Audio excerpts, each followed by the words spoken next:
जो last date पे क्या फर्स्ट डेट को उल्टा है, लास्ट डेट पे prepaid salary to salary, first date पे सैलरी टू आउटस्टैंडिंग का क्या है, सैलरी टू आउटस्टैंडिंग का फर्स्ट डेट पे आउटस्टैंडिंग।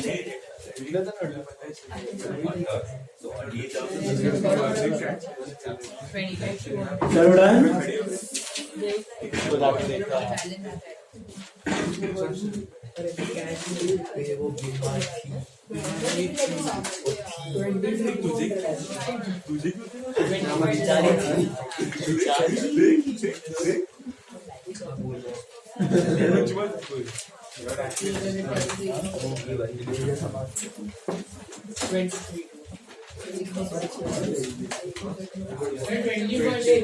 एटीन सम देखो अभी, that is for homework. 18 sums, उसमें ना अकाउंट्स नहीं बनाने हैं, उसमें क्या करना है आपको, बहुत सिंपल है।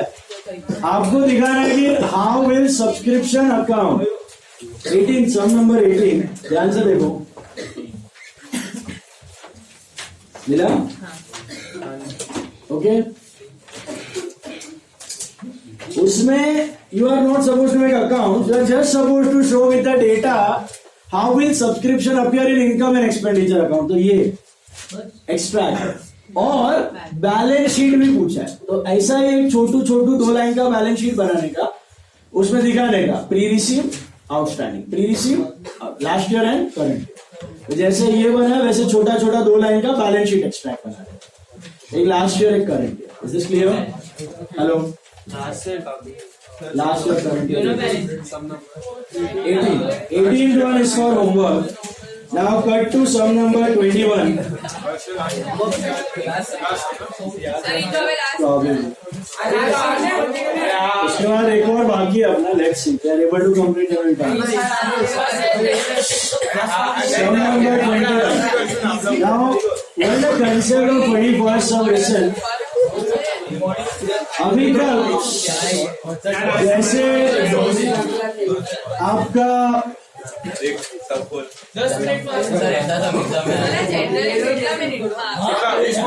ये पूछा है ICI ना, it was attempt December 2020। Bomb बढ़िया पब्लिक का हालत है 15 में, वो लोग ने थोड़े आइटम्स कट शॉर्ट किए, 15 मिनट्स मैक्स 20 मिनट्स में ये सब होना चाहिए। अभी पहली बार करने को टाइम लगेगा, बट सुनो मेरा बात, when we started with NPO, so that time I told you कि what is a normal accounting process? It starts with journal, okay? It starts with journal, then you move to ledger, then there is a trial balance, and then you move to your final accounts, correct? So that's the normal accounting process, yes? But unfortunately or fortunately NPOs ये structure follow नहीं करते थे, इसके वजह से आपको trial balance नहीं देते थे, आपको देते थे रिसीट एंड पेमेंट अकाउंट। तो बोला करते थे रिसीट पेमेंट और एडजस्टमेंट से अपने फाइनल अकाउंट्स बनाओ, राइट? बट मैं आपको तभी भी बोला था, अगर याद होगा, कि आज की तारीख में प्रैक्टिकली जो भी कंप्यूटराइज्ड अकाउंटिंग होता है उसमें कोई रिसीट पेमेंट से करता नहीं है।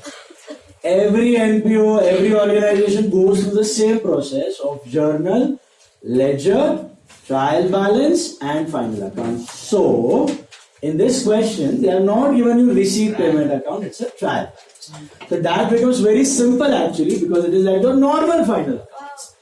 It's like your normal final accounts. Okay, and so that's very simple. Now trial balance, one effect, adjustments, two effects, and it's a college, okay, it's a college or school, whatever it is.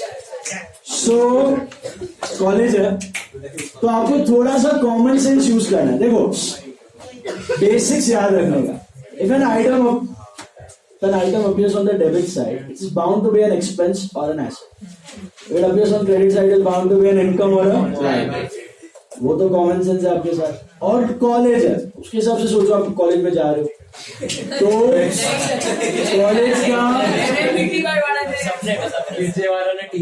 College का क्या income हो सकता है, क्या expense, क्या asset, क्या liability, थोड़ा सा कॉमन सेंस यूज करना है। So let's begin. मार्क करते जाओ।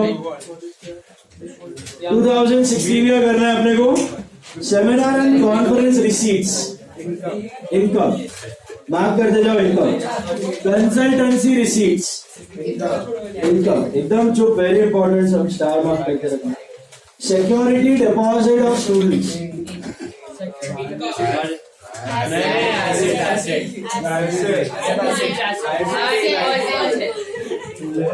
It's a liability. Security deposit, अरे इंपॉर्टेंट बोला है, कचरा सब नहीं बोला है जितना टाइम पास करे। जा रहा है कान और दिमाग का कुछ कनेक्शन है कि नहीं अंदर? नॉनसेंस। अभी चुप करो नहीं तो बाल बैठोगे। क्या इडियट जैसा। सुनो अभी, security deposit of students is a liability. Listen, I told you just now, if it is an item appearing on the credit side, it can be an income or a liability. What is security deposit of students? आप सब student से college के deposit लेता है, library deposit, locker deposit, वो वापस मिलता है। आप जाते नहीं हो लेने के लिए, नहीं तो जाओगे तो कॉलेज देगा वो, इसके लिए लाइब्रेरी है, देना बाकी है। ओके, कैपिटल फंड दिया हुआ है तो ओपनिंग बैलेंस शीट बनाने की जरूरत नहीं। So that is opening fund. Research fund, any damn fund is a liability, you know that. Research fund, building fund, liability, building बनाने का पैसा। Provident fund, liability, teachers retire होंगे तो वहां से देंगे पैसा। Tuition fees received, income। Government grants, कुछ नहीं दिया तो grants are, याद है वो सैड जी करते थे हम लोग, इधर सैड जी में से भी एक एडमिशन फीस चली गई कैपिटलाइज करने के लिए। तो SDG, सब्सक्रिप्शन डोनेशन ग्रांट, इनके बारे में कुछ नहीं दिया तो इनकम, बाकी सारा कुछ कैपिटलाइज। सुना? कभी भी कंफ्यूजन हो सैड जी वैड जी क्या करना है, क्या इनकम क्या कैपिटलाइज, तो इस पेज नंबर पे सब कुछ दिया हुआ है। पेज नंबर 105 पे सारा इनकम और लायबिलिटी का क्लियर कट एक्सप्लेनेशन, ठीक है। देन डोनेशंस के बारे में दिया है, allocation, so that is income. Interest and dividend of investments, income. Hostel room rent, income. Mess receipts, net. What is mess, you know? खाने वाला जगह। So उसका खर्चा और इनकम माइनस करके नेट कमा रहा है 2 लाख रुपया, इनकम। कॉलेज स्टोर सेल्स, अब ये आइटम ही सबसे मेन है ये सब में। कॉलेज स्टोर सेल्स, ओके, उसको कुछ मार्क करके रखो, स्टार या whatever, I will explain what it is. Outstanding expenses, liabilities, एक ही इफेक्ट आएगा क्योंकि ट्रायल बैलेंस में रिकॉर्डेड है। Stock of stores and supplies opening, that is expenditure, ये भी इंपॉर्टेंट है। Purchases stores and supplies, that is expenditure, got it. वो store sales को इनकम में रख दो, स्टोर सेल्स इनकम लिख दो, मिला? कॉलेज स्टोर सेल्स इनकम, ऊपर जो स्टार किया ना, फिर यहाँ पे stock of stores and supplies पर opening expense, purchase are also expense 8 lakhs, salaries of teaching staff expense, research expense, scholarships expense, students welfare expense, repairs and maintenance expense, games and sports expense, miscellaneous expense, research fund investments, assets, other investments, assets, provident fund investments. Did you get the meaning of these items? एक तो regular list of expense है, बाकी जो funds बना के रखे हैं college का, अगर इस्तेमाल नहीं हो रहे तो इन्वेस्ट करके रखते हो, so they are your investments. Seminar and conference expenses, expense, consultancy expense, land, asset building, asset plant है वजह में कौन सी वो लिफ्ट मशीन होगी या वाटर पंप मशीन होगी, वो मशीन होगी, that is asset. Furniture and fittings are assets, motor vehicles are asset. PFD, provision for depreciation, actually they are liability, but how do you present them? Minus from asset. Remember, PFD depreciation, जमा हुआ डेप्री है। PFD का मतलब उसमें क्या है? जमा हुआ है, accumulated depreciation है उसमें। तो बिल्डिंग वाला बिल्डिंग से लेस, प्लांट वाला प्लांट से लेस, फर्नीचर वाला फर्नीचर से less. Cash at bank, asset, library asset. समझा यहाँ तक? अभी एडजस्टमेंट नंबर 1 वाला थोड़ा बाद में बताता हूँ मैं, मटेरियल स्टोर सप्लाईज क्या करना है। एडजस्टमेंट 2 देख लो, tuition fees receivable from government for backward class scholars, this is आपका रिसीवेबल है, तो ऐड टू क्या हुआ, add to tuition fees and assets, add to tuition fees and assets, मतलब समझा आपको इसका मतलब, वो गरीब लोग का थोड़ा फीस गवर्नमेंट दे रहा है तो वहां से रिसीवेबल है. Then stores selling prices are fixed to give a net profit of 10% on selling price. ये क्या है, ये 1 और 3 रिलेटेड है, बाद में बता दो सब साथ में. डेप्रीसिएशन उड़ा देते हैं. डेप्रीसिएशन चारों पे करना है, किस मेथड से करना है, straight line basis. Straight line basis का मतलब होता है एफआईएम. एफआईएम का मतलब होता है कॉस्ट पे लेना है. कॉस्ट आपको दी गई है, नॉर्मली नहीं दी होती, नॉर्मली डब्ल्यूडीवी होता है, बट यहाँ पे तो कॉस्ट दिया है. कैसे पता चला वो कॉस्ट है, क्योंकि पीएफडी दिया हुआ है. कैसे पता चला वो कॉस्ट है, क्योंकि पीएफडी दिया हुआ है. तो वो जो आइटम्स दिख रहे हैं आपको, बिल्डिंग, लैंड, मशीन, ये सब, these are all the cost price. तो सीधा इसी का परसेंटेज लेना है. अब नॉर्मली डेप्री का तो इफेक्ट होता है less from asset and expense. इधर एक्सपेंस तो है, बट लेस फ्रॉम एसेट की जगह क्या करना है, ऐड टू पीएफडी करने का, और फिर जो टोटल पीएफडी है वो एसेट में से माइनस कर देने का. समझे? सब एसेट का अलग अलग पीएफडी है, तो सब एसेट में अलग अलग लेने का. कैसा करने का, for example you are having suppose plant पे डेप्री 10% है, तो प्लांट कितना है, 8,50,000 का 10% कितना होता है, 85,000. और पीएफडी कितना है प्लांट का, 5,10,000 है. तो मैं क्या करेगा, एक्सपेंस में तो दिखाएगा, बट प्लांट से डायरेक्टली माइनस नहीं करेगा, पीएफडी में ऐड करेगा. तो पीएफडी हो जाएगा आपका 510 + 85, 595. फिर वो 595 सब्ट्रैक्ट फ्रॉम 8,50,000. सॉरी,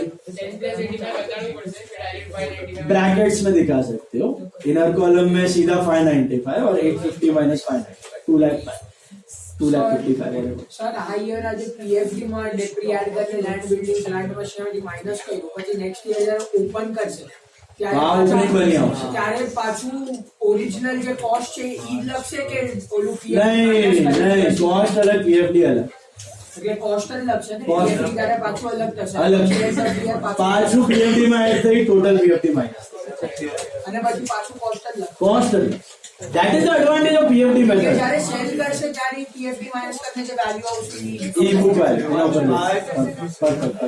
बराबर पूछा, बराबर था. समझा पीएफडी का logic.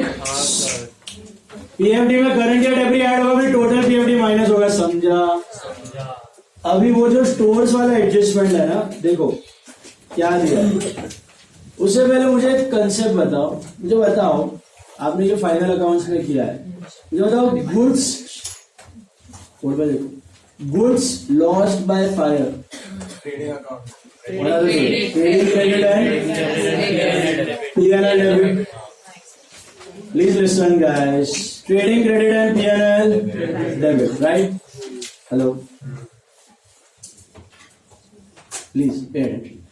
Trading credit and P&L debit, that is your effect for goods lost by fire.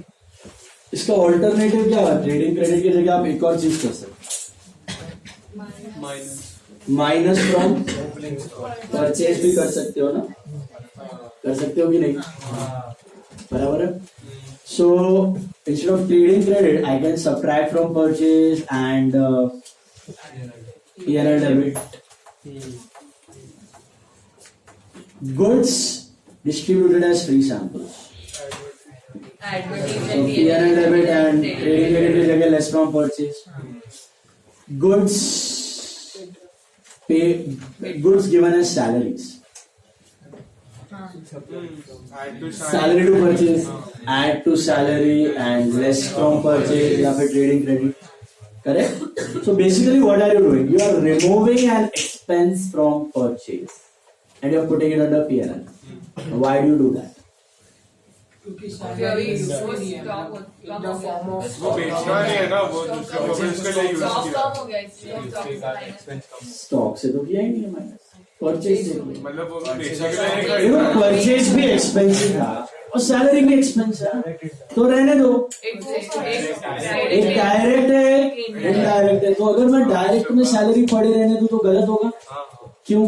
क्योंकि ये हर साल होने वाला नहीं. और मेरा जो ग्रॉस प्रॉफिट है वो मेरे को कंसिस्टेंट रखना है, इसलिए मेरा परचेज और सेल्स भी क्या होना चाहिए, कंसिस्टेंट होना चाहिए। तो वो आइटम्स जो परचेजेस में रेगुलरली नहीं होता, वो रेगुलर खर्चे नहीं है, उनको आप परचेजेस में से निकाल देते हो। उनको आप परचेजेस में से निकाल के कहाँ डाल देते हो, P&L। जैसे सैंपल आप रेगुलरली नहीं देते, loss by fire goods regularly नहीं होते हैं, loss by flood theft regularly नहीं होते हैं, सैलरी में आप रेगुलरली गुड्स नहीं देते हो। तो ये सारे आइटम्स परचेज का हिस्सा नहीं होने चाहिए, इसके लिए आप उनको वहां से रिमूव करके कहाँ डाल देते हो, P&L। बात समझ आएगा? हेलो। इसलिए डायरेक्ट एक्सपेंस में से निकाल के उसको कहां डाल देते हो, इनडायरेक्ट।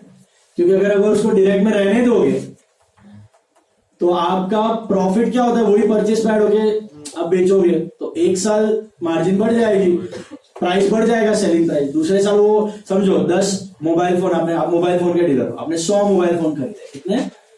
100 मोबाइल फोन खरीदे 10 लाख रुपए के, उसमें से 20 मोबाइल फोन जल गए, लॉस बाय फायर हो गया। आइडियली तो आपको 10 में से निकाल के 8 बनाना था परचेज, 2 लाख को लॉस बाय फायर दिखाना था, आपने नहीं दिखाया तो आपने 10 लाख में मार्जिन लगा के बेचा होगा।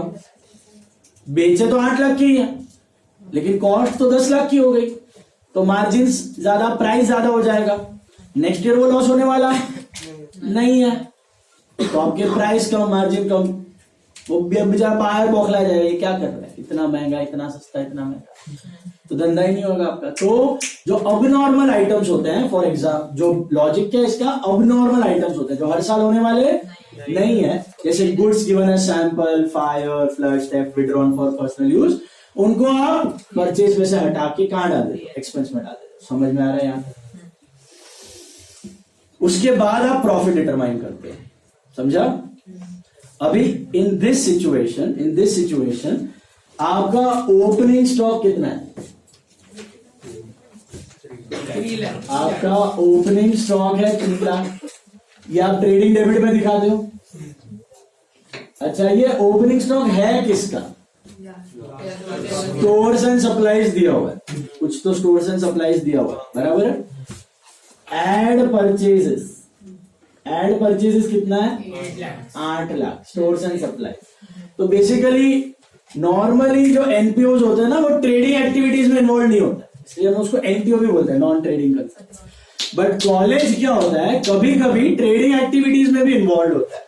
आपका ही कॉलेज देख लो, आपको बोला गया होगा कॉलेज में से हैंडबुक खरीदो, कॉलेज में से कोई जर्नल खरीदो, कोई फाइल्स खरीदो, कोई प्रोजेक्ट बुक खरीदो। तो ऐसा काफी कॉलेजेस में खरीदने बोला जाता है। तो बेसिकली आप वो चीजें आपको कौन बेच रहा है? कॉलेज। तो college is acting like a trader.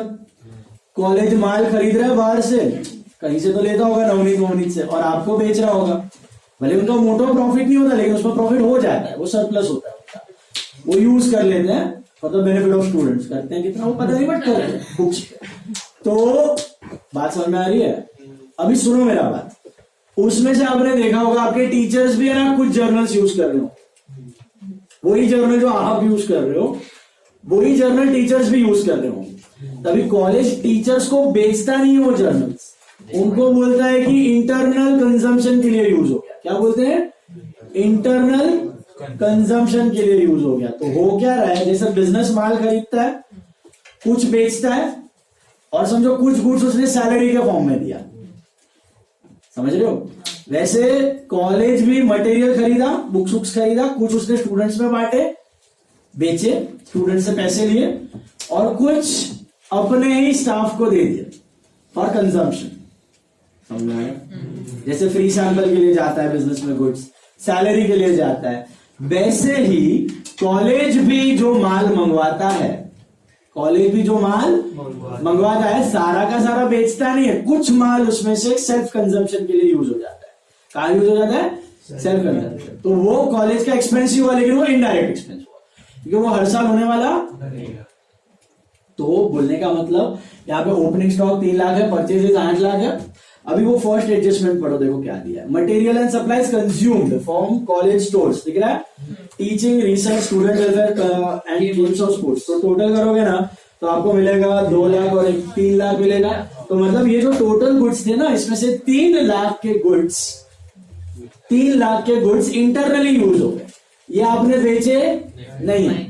तो ये कुछ गुड्स आपके गए सैलरी में, कुछ रिसर्च में, कुछ गए आपके गेम स्पोर्ट्स में, कुछ स्टूडेंट वेलफेयर में, इंटरनली यूज हो गए। वो बेचा नहीं है, स्टूडेंट से उसका पैसा आया नहीं है। तो इनको क्या करने का, less from purchase, this is stores consume, this is stores consume, तो इसको लेस फ्रॉम परचेज कर देने का। एंड अभी यहाँ पे तो कोई ट्रेडिंग पेयर अलग नहीं है, यहाँ पे तो एक ही इनकम एक्सपेंडिचर है, तो इसमें माइनस करने का और क्या करने का, रिस्पेक्टिव एक्सपेंस में ऐड। जैसे सैंपल होता है तो आप एडवर्टाइजमेंट में ऐड करते हो, गुड्स की वजह सैलरी है तो सैलरी में ऐड करते हो, कॉलेज का खर्चा बढ़ गया उतना, तो ये गुड्स परचेज में से लेस करके कहां डालने हैं, इंडिविजुअल एक्सपेंस आपको दिख रहे होंगे ऊपर, देखो सैलरी टू टीचिंग स्टाफ दिख रहा है, तो एक टीचर की सैलरी समझो 50,000 रुपए पर मंथ है समझो, तो उसको सैलरी तो दी जा रही है, उसके साथ ये भी दिया जा रहा है, क्या दिया जा रहा है पता है उसको, ये गुड्स दिया जा रहा है कितने का, 50,000 का, तो टोटल लाख रुपए एक्सपेंस हो गया कॉलेज का, समझ में आ रहा है। टीचर्स की सैलरी तो आई अलग, ऊपर से उनको माल मसाला भी मिल रहा है 50,000 का, तो कॉलेज का तो एक्सपेंस हुआ ना, तो सैलरी टू परचेज हो गई, एंट्री क्या हो गई, सैलरी टू परचेज। उसके बाद दिया है रिसर्च, तो रिसर्च वाले कुछ इन्वॉल्व है, जर्नल वर्नल उनको दिया जा रहा है, तो ऊपर एक्सपेंस दिख रहा है आपको, टीचिंग स्टाफ सैलरी दिया गया, रिसर्च का दिया गया, स्टूडेंट वेलफेयर दिया गया, गेम्स एंड स्पोर्ट्स दिया गया, क्रिकेट गुड्स मंगवाए कॉलेज ने, कुछ आपको बेच के आपसे पैसे लिए, कुछ अपने ही वो पीटी टीचर वगैरह को दे दिए सिखाने के लिए फ्री में, उनकी तो चांदी है, तो कॉलेज का खर्चा है और उनको मिल रहा है माल, समझ रहे हो ये क्या हो रहा है। तो कॉलेज माल खरीद रहा है लेकिन सारा का सारा स्टूडेंट्स को बेच नहीं रहा, उसमें से कुछ गुड सेल्फ कंजम्पशन, सैलरी जैसे आप एम्प्लॉय को स्टाफ में सैलरी में देते हो वैसे चला गया है, तो इसका इफेक्ट क्या होगा ये समझ में आया, 3 लाख। स्टोर्स कंज्यूम का मतलब less from purchase, to less किया, डायरेक्ट है कि इनडायरेक्ट है, अगर रहने दूंगा तो लोचा हो जाएगा ना, मार्जिन अफेक्ट हो जाएंगे, हर साल खरीदना है, तो यहां से हटाओ और कहां डाल दो, ऐड कर दो एक्सपेंस पे, ऐड कर दो रिस्पेक्टिव एक्सपेंस को, समझा। तो पहला एडजस्टमेंट क्लियर है, यहां से 3 लाख हटेंगे और रिस्पेक्टिव एक्सपेंस में ऐड। अच्छा अभी सीन क्या है, हम लोग करते थे opening stock plus purchase minus stores minus closing stock, but closing stock तो दिया नहीं है लेकिन सेल्स दिया, सेल्स कितना है पता है आपको, 2 लाख नहीं, sales are 7,50,000। Imagine this is a trading account, imagine this is a trading account, board पे देखो सब लोग, ये ओपनिंग स्टॉक डेबिट में जाता है 3 लाख, हेलो, ये परचेज लेस कंज्यूम, कंज्यूम का मतलब समझा आपको, 8 लाख माइनस